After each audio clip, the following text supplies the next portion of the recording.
सुनो, समझ लेना, धर्म बड़ी सीधी चीज है, लेकिन मन के कारण पुरोहितों ने धर्म को बहुत जटिल बनाया, क्योंकि जटिल की ही अपील। तो उल्टी सीधी हजार चीजें धर्म के नाम से चल रही। उपवास करो, शरीर को सताओ, शीर्षासन करके खड़े रहो, उल्टा सीधा बहुत चल रहा है। और वो चलता इसलिए है क्योंकि तुम्हें जचता है। अगर मैं तुमसे कहूं कि बात बिल्कुल सरल है, बात इतनी सरल है कि कुछ करना नहीं है, सिर्फ खाली शांत बैठ के भीतर देखना है, तुम मुझे छोड़ के चले जाओगे। तुम कहोगे जब कुछ करने को नहीं है तो क्यों समय खराब करना, कहीं और जाएं जहां कुछ करने को हो।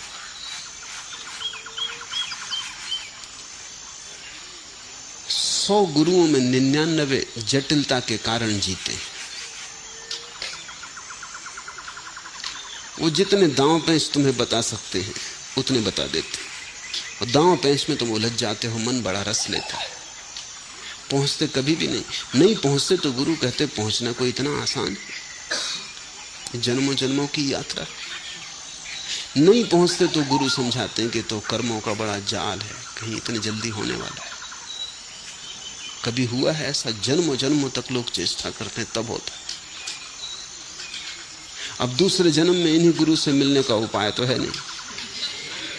पिछले जन्म में जिन गुरुओं ने जटिल साधनाएं दी थी उनसे मिले इस जन्म में, कि पूछ लो कि भाई अब भी नहीं हुआ। वो बात ही नहीं होती, क्योंकि दोबारा मिलने का कोई उपाय नहीं। मिल भी लो तो पहचान नहीं होती।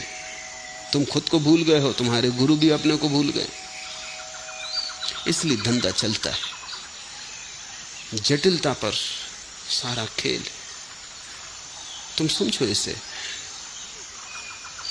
हीरे जवारात बहुमूल्य क्योंकि न्यून है, उनका मूल्य उनकी न्यूनता में। खुद में कोई मूल्य नहीं है। कोहनूर 2 कौड़ी का नहीं। क्या करोगे? खाओगे, पियोगे। समझ लो कि कोहनूर हर सड़क पर पड़े हो, कंकड़ पत्थरों की तरह पड़े हो, फिर क्या करोगे? कोहनूर की कीमत खत्म हो जाएगी।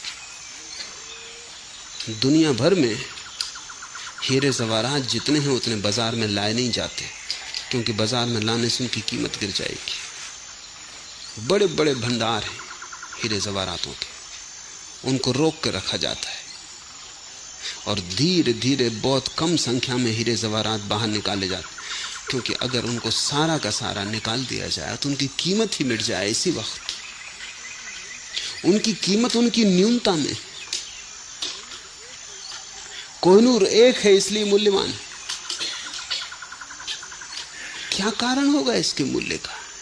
इतना ही कि इसको पाना कठिन। 4 अरब मनुष्य हैं और एक कोहिनूर, तो 4 अरब प्रतियोगी हैं और एक कोहिनूर है। बड़ा जटिल मामला है। 4 अरब पाने की कोशिश कर रहे हैं और एक कोहिनूर है, बहुत कठिन है। गांव गांव, सड़क सड़क, पहाड़ जंगल, सब जगह कोहिनूर पड़े हों, कौन फिक्र करेगा? और कोई अगर बादशाह रणजीत सिंह या एलिजाबेथ अपने मुकुट में लगाएगी तो लोग हंसेंगे कि इसमें क्या है? कोहिनूर तो गांव गांव पड़े, बच्चे खेल रहे हैं। न्यूनता का मूल्य है, क्योंकि न्यूनता के कारण पाने में जटिलता पैदा हो जाती। कुछ चीजों के मूल्य बाजार में बहुत ज्यादा रखने पड़ते हैं, इसलिए वो बिकती हैं। अगर उनके मूल्य कम कर दिए जाएं तो उनको खरीदार न मिले। ये बड़े मजे का अर्थशास्त्र है। तुम सोचते होगे कि चीजों के दाम कम हो तो ज्यादा खरीदार मिलेंगे। कुछ चीजें ऐसी हैं कि उनके खरीदार तभी मिलते हैं जब उनके दाम इतने हों कि ज्यादा खरीदार ना उनको खरीद सके। रॉल्स रॉयस खरीदनी हो तो कितने खरीदार खरीद सकते हैं? उसका मूल्य इतना ऊंचा रखना पड़ता है कि जो उसे खरीद ले वो उसकी प्रतिष्ठा बन जाए कि रॉल्स रॉयस खरीद ली। वो प्रतिष्ठा का सिंबल है, प्रतीक। उसका मूल्य इतना है नहीं जितना मूल्य चुकाना पड़ता। मगर लोग पागल हैं और मन का ये पूरा खेल है। अगर तुम्हें परमात्मा ऐसे ही घर के पीछे मिलता हो तो तुम्हें रस्सी खो जाए। तुम कहो ये तो जन्मों जन्मों की बात है, ऐसे कहीं मिलता है। ऐसे परमात्मा अचानक एक दिन आ जाए और तुम्हें उठा ले कि भाई मैं आ गया। तुम बड़ी प्रार्थना वगैरह करते थे, शीर्षासन लगाते थे, अब हम हाजिर, बोलो। तुम फौरन आंख बंद कर लोगे कि ये सच हो ही नहीं सकता। ऐसा हुआ कि मुल्ला नसरुद्दीन ने जाल फेंका और एक मछली पकड़ ली। मछली इतनी बड़ी थी कि कभी सुनी भी नहीं गई थी। सिर्फ मछुओं की कहानियों में कि मछुए एक दूसरे को बताते हैं कि 10 मन की मछली पकड़ ली, मगर कोई मानता नहीं। सब समझते हैं कि गप मार रहा है, और मछुओं से ज्यादा गपवाज दूसरे नहीं होते, क्योंकि वो मछलियों की कहानियां बताते रहते हैं कि इतनी बड़ी मछली पकड़ ली, कि इतनी बड़ी मछली ठहरी हुई थी सागर के तट पर कि हम बैठ के उसकी पीठ पर रोटी पकाए और मछली को पता ना चला।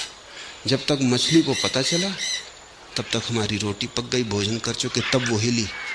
इतनी बड़ी थी। एक बड़ी मछली पकड़ ली, भीड़ लग गई। नसरुद्दीन ने सब तरफ से उस मछली को जाकर देखा, सिर हिलाया और कहा कि नहीं, ये सच है ही नहीं, ये झूठ है, ये तो एक गप है, इसको कौन मानेगा।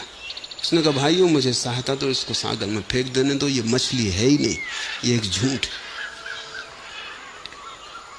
अगर परमात्मा ऐसी आ जाए चुपचाप और कहे कि मैं आ गया, तुमने याद किया था, तो तुम भरोसा न करोगे, तुम कहोगे ये झूठ है, कोई सपना देख रहा हूं, ये हो ही नहीं सकता। तुम सरल को मान ही नहीं सकते। और मैं तुमसे कहता हूं परमात्मा ऐसा ही आता है। अगर तुम्हारे मन की टेढ़ी मेढ़ी चाल ना हो, अगर तुम सीधे सरल होकर बैठ जाओ, तो परमात्मा ऐसे ही आता है कि उसकी पग ध्वनि भी नहीं सुनाई पड़ती। एक क्षण पहले नहीं था और एक क्षण बाद है। अचानक तुम उससे भर गए हो, उसके मेघ ने तुम्हें घेर लिया है, उसके अमृत की वर्षा होने लगी। तुम कभी ये भी ना समझ पाओगे कि मेरी क्या योग्यता थी और परमात्मा आया, क्योंकि योग्यता की बात तो तर्क की बात है। परमात्मा कुछ किसी योग्यता से थोड़ी मिलता है।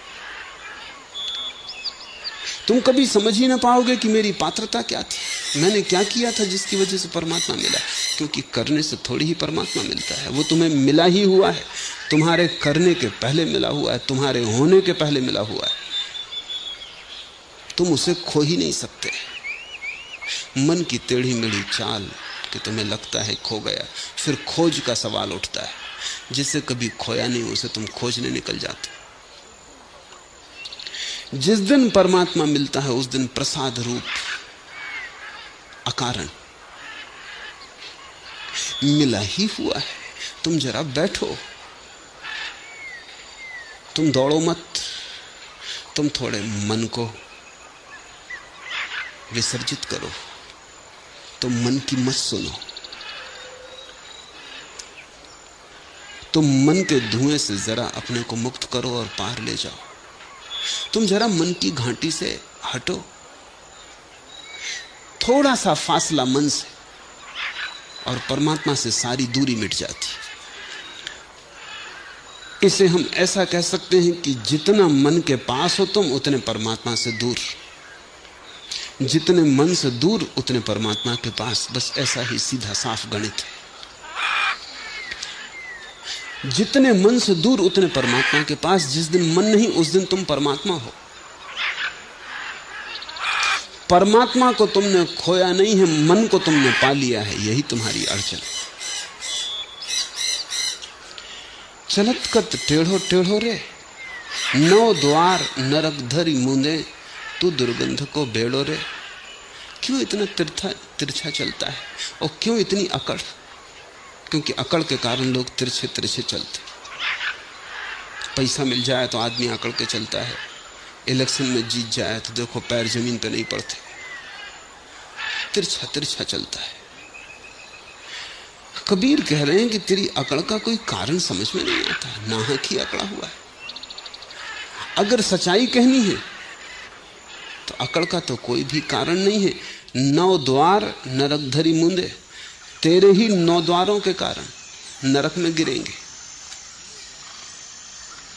9 द्वार हैं, शरीर के 9 छिद्र, आंख, कान, नाक, शरीर के 9 छिद्र, जिनसे मन अपनी वासना को संसार में फैलाता है, जिन द्वारों से मन बाहर जाता है, पदार्थ से चिपटता है, दूसरे को पकड़ता है, परिग्रह बनाता है, लोभ, काम, क्रोध को पैदा करता है। तो कबीर कहते हैं 9 द्वार नरक धरी मूंदे, तेरे ही कारण और तेरे ही द्वारों के कारण नरक का द्वार खुलेगा। अकड़ किस बात की है? क्यों ऐसा तिरछा तिरछा जा रहा है? तू दुर्गंध को बेड़ो रे, और मैंने तुझसे कभी कोई सुगंध उठते देखी नहीं, सिवाय दुर्गंध के तुझसे कभी कुछ उठा नहीं। तू दुर्गंध का घर, फिर भी अकड़ा फिर रहा है। इसे थोड़ा समझो। अपने ही मन से बात करनी ध्यान का एक बड़ा गहरा प्रयोग है।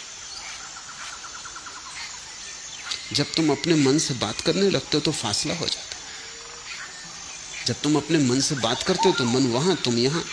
तुम अपने मन से कहते हो चलत कत टेढ़ो टेढ़ो रे, फासला हो गया। तुम बोलने वाले हो गए, मन सुनने वाला हो गया। अपने मन से बात करना ध्यान का एक गहरा प्रयोग है। कभी कभी बैठ के बात करने से तुम बड़ा लाभ पाओगे, और मन के पास कोई जवाब नहीं है। अगर तुमने ठीक से बात की और चीजें साफ रखी तो मन क्या कहेगा? मन के पास कोई जवाब नहीं। तू दुर्गंध को बेड़ो रे, मन से सिवाय दुर्गंध के कभी कुछ नहीं उठता। और कभी अगर तुम्हें सुगंध मालूम पड़ती है तो तुम खोज करना, वो मन के पार से आती होगी, मन से नहीं आती। जैसे समझो, क्रोध मन से उठता है, घृणा मन से उठती, वैमनस्य ईर्षा मन से उठती, जलन, द्वेष, मत्सर मन से उठता है। सब उपद्रव मन से उठता है। अगर कभी तुम्हें मन से कोई ऐसी चीज भी उठती मालूम पड़ती हो जो दुर्गंध जैसी नहीं है, तो तुम ठीक से खोजना, तुम फौरन पाओगे कि वो मन के पार से आ रही। जो प्रेम मन से उठता है वो तो दुर्गंध भरा ही होता है, वो तो घृणा का ही दूसरा रूप होता है। लेकिन एक ऐसा प्रेम भी है जो मन के पार से उठता है, और उसे तुम पहचान लोगे तत्क्षण, उसकी सुगंधी और है। जब कभी कोई एक ऐसा प्रेम उठता है जो कुछ भी नहीं मांगता, जो कुछ भी नहीं चाहता, जिसकी कोई अपेक्षा नहीं, जैसा प्रेम बुद्ध की आंखों में दिखाई पड़े, वो प्रेम मन से नहीं आ रहा, वो मन के पार से आ रहा है। उसमें फिर कोई दुर्गंध नहीं है, उसमें फिर घृणा का कोई पहलू नहीं। तुम बुद्ध के प्रेम को घृणा में नहीं बदल सकते, तुम्हारे प्रेम को घृणा में बदला जा सकता है, तो वो प्रेम मन से आ रहा है।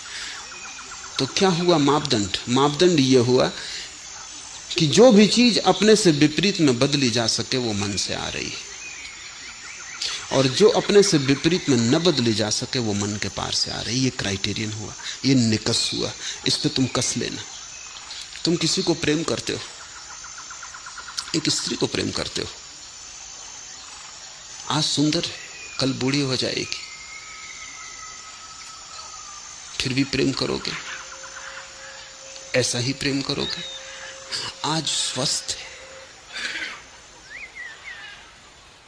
कल बीमार हो जाए, कैंसर ग्रस्त हो जाए, कि कोढ़ आ जाए, सारा शरीर गलने लगे, फिर भी तुम ऐसा ही प्रेम करोगे। सिर्फ सोचो, तत्क्षण तुम जान लोगे कि नहीं कर पाओगे। आज स्त्री प्रसन्न है, तुम्हें पूजती, कल गाली दे, अपमान करे, तब भी ऐसा ही प्रेम करोगे। आज तुम्हारे पीछे छाया की तरह चलती, तुम्हारे अहंकार को भरती, कल किसी और की तरफ प्रेम की नजर से देख ले, तब भी तुम ऐसा ही प्रेम करोगे। कल किसी और के पीछे चलने लगे, किसी और की छाया बन जाए, तब भी तुम ऐसा ही प्रेम करोगे। तो तुम्हारा प्रेम सशर्त है, उसमें कंडीशन, वो लेन देन। और अगर स्त्री ने किसी और को प्रेम कर लिया तो प्रेम करना दूर, तुम इसकी हत्या कर दोगे, तुम इसे गोली मार दोगे। तुम्हारा प्रेम घृणा में बदल सकता है। जो चीज अपने से विपरीत न बदल जाए, समझना कि मन से आ रही, क्योंकि मन के पास द्वैत, मन के पार अद्वैत। अगर तुम्हारा प्रेम घृणा में न बदल सके, अगर तुम समझ लो कि यह संभव ही नहीं है कि मेरा प्रेम घृणा में बदल जाए, खोजना गौर से। अपने को धोखा देने का कोई सार नहीं, क्योंकि किसी और को तुम धोखा नहीं दे रहे। तुम्हारी शांति अशांति में बदल सकती है तो समझ लेना मन का ही खेल है। तुम अगर ऐसी शांति को अनुभव करो जो कि कुछ भी न बिगाड़ सकेगा, जिसे कोई विघ्न बाधा न डाल सकेगा, तुम्हारी अशांति ऐसी हो, तुम्हारी शांति ऐसी हो कि उसे अशांति में बदलने का कोई उपाय ना हो सकेगा, चारों तरफ तूफान चलता रहे तो भी तुम्हारी शांति अडिग बनी रहेगी, तो तुम समझ लेना कि कुछ मन के पार से आ रहा है। मन के पार से जो आता है वो विपरीत में बदल नहीं सकता, क्योंकि उसका विपरीत है ही नहीं, वो अद्वैत से आ रहा है, उससे अन्य कोई है ही नहीं। कभी कभी तुम्हें सुगंध की खबर मिल सकती मन से भी, लेकिन वो सुगंध मन की नहीं, मन से तो दुर्गंध ही उठती है। और जो भी तुम मन से करोगे, तुम्हारा जीवन उतना ही दुर्गंध से भरता जाएगा। अगर तुम दुर्गंध से भर गए हो तो चेतो, कब तक मन पर भरोसा किए जाओगे? काफी कर लिया। हर चीज की हद होती है। चलतकत टेढ़ो टेढ़ो रे, नौ द्वार नरक धर मुंदे, तू दुर्गंध को बेड़ो रे। घर है तू दुर्गंध का, 9 द्वार खुलते हैं तो उससे नरक के, और अकड़ के तू चलता है। कुछ समझ में बात आती नहीं। कबीर अपने मन से कहते हैं, जे जारे तो होई भस्म तन, और जब जलाया जाएगा तो शरीर के साथ शरीर भस्म होगा, राख हो जाएगा, तू भी राख हो जाएगा। रहित किरम उही खाई, अगर कोई टुकड़े बच गए शरीर के आग से तो कीड़े मकोड़े खा लेंगे। अकड़ किस बात की है? किस लिए इतना सिर ऊंचा किए चल रहा है? ये पताकाएं किस लिए फहराए जा रही हैं? झंडा उठाने जैसा कुछ भी तो नहीं। सूकर स्वान काक को भाखिन, छोड़ देगी चेतना, उड़ जाएगा पखेरु। हंस यात्रा पर निकल जाएगा तो तुझे सुअर, कुत्ते, कौए भक्ष बना लेंगे। तामे कहा भलाई, कुछ बात समझ में नहीं आती कि क्यों तू इतना अकड़ा। फूटे नैन हृदय नहीं सूझे, मति एक ही नहीं जानी।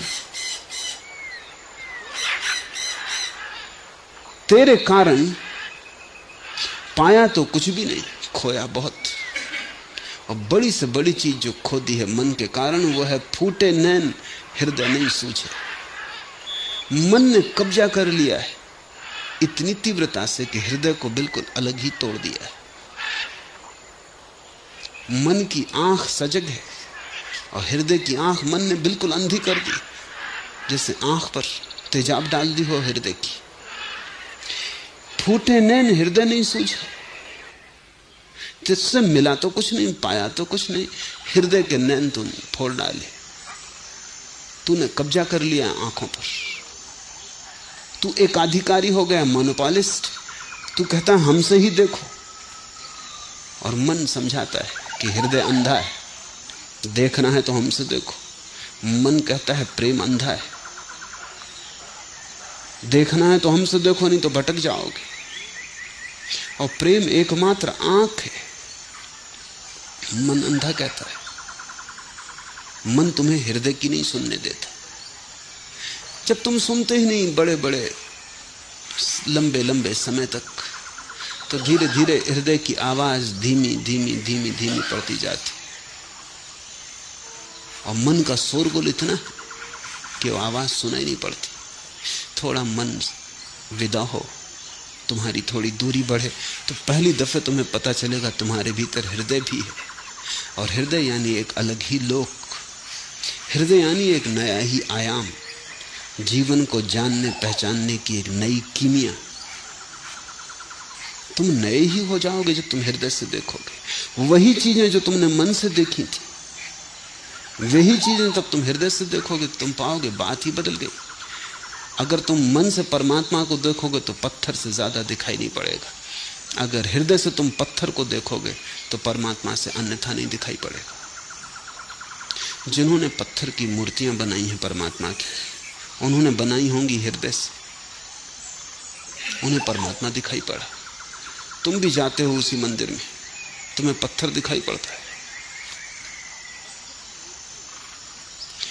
पत्थर की मूर्तियां बनाने का बड़ा राज है। राज यही है कि अगर हृदय की आंख हो तो पत्थर दिखाई पड़ता ही नहीं, पत्थर रूपांतरित हो जाता है। पत्थर एक ऐसे अलौकिक रूप से आविष्ट हो जाता है कि कबीर ने कहा, महिमा कहीं न जाए।